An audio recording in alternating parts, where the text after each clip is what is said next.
Hello everybody, this is Craig from 9 Volt Games, and today I'm going to talk about how I hit my limit with remasters and remakes. So, as I'm struggling to do some voiceover work for one of these videos I'm working on, I'm pretty excited about.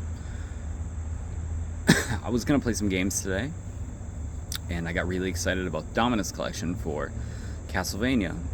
And then I started to think about other videos to make, and I was going to do a video about Rocket Knight, Sparkster. A couple months ago, I think I put a clip on here, but I didn't actually really talk about it. They re-released all the Rocket Knight games in one package. And I got so excited, I bought it the day that it came out, digitally, for $30. I think I played it a total of 4 times. And I beat Sparkster, the Genesis version. So I got the trophy for that. I got a couple other trophies just playing like a few levels of each of the games. And it didn't really click with me until today, because I was like, oh, I should do a Rocket Knight video. I was like, I don't want to.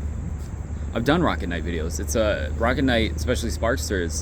It's been a huge it's been a huge video on this channel before, because it has some kind of emotional, familial attachment to it. For those who don't know, TLDR.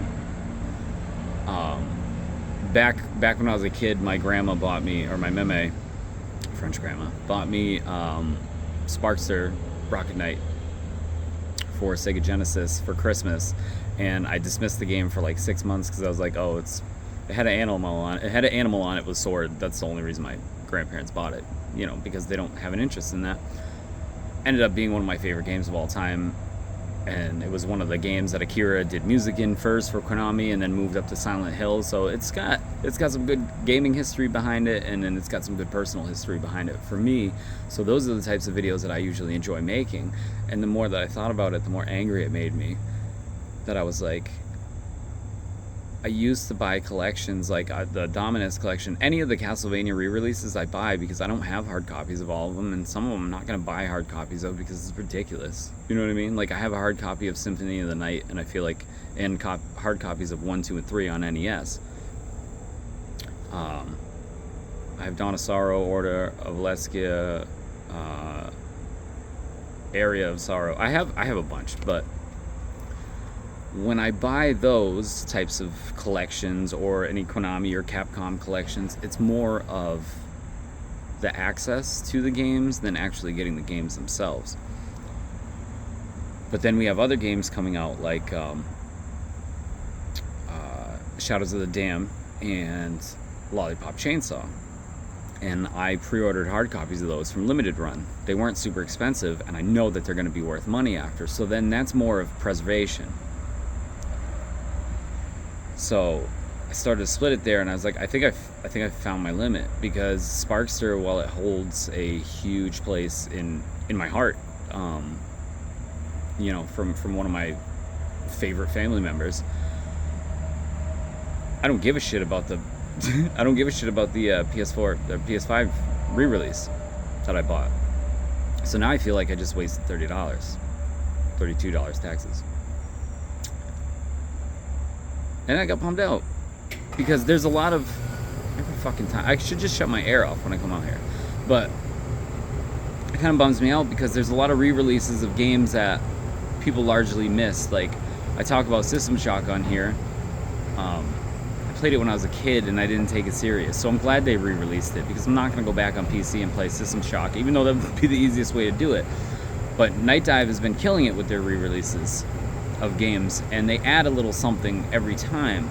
So now I'm at the point where, like, I don't know if I want to buy a re-release unless it's something that I'm going to have a physical copy of in my hand for more for game preservation in my collection, or something that's I'll consider an investment. Like, I shared on here my pictures of Silent Hills. There's a lot of games now, I'm almost 40, that I wouldn't mind letting go of, but there's like my Silent Hills and stuff. Those, aside the fact that they mean more to me than just a physical item, those are fucking investments at this point. I bought all those games when they came out, and they're worth way the fuck more than they were when they came out. So yeah, those are investments. A lot of good classic games now are investments. So I kind of feel like, as a collector, I feel like when a hard copy comes out, I have to get it. But now I'm starting to feel the burn of the digital copies, and how fast a digital copy can be taken away from you. You own it, but you don't own it. So that's my point now. I don't know why I made this into a video. I felt a certain type of way, just sharing my feelings. Also, you know, I really am working on videos, and I'm having a bitch of a time because I don't write scripts, and I'm trying to do 10-minute chunks, and I ramble. So then I moved it down to like 2-minute chunks, and I was like, I fucking can't do this either. I don't have the focus. So I think I'm gonna have to write a script for what I'm doing right now, and then see how it sounds. So that video might be a week or two off. I ain't releasing shit unless it's perfect. But thank you guys for watching. I had something else to say. I don't remember what it was. Next video. Next video, sometime within the next month to 6 months.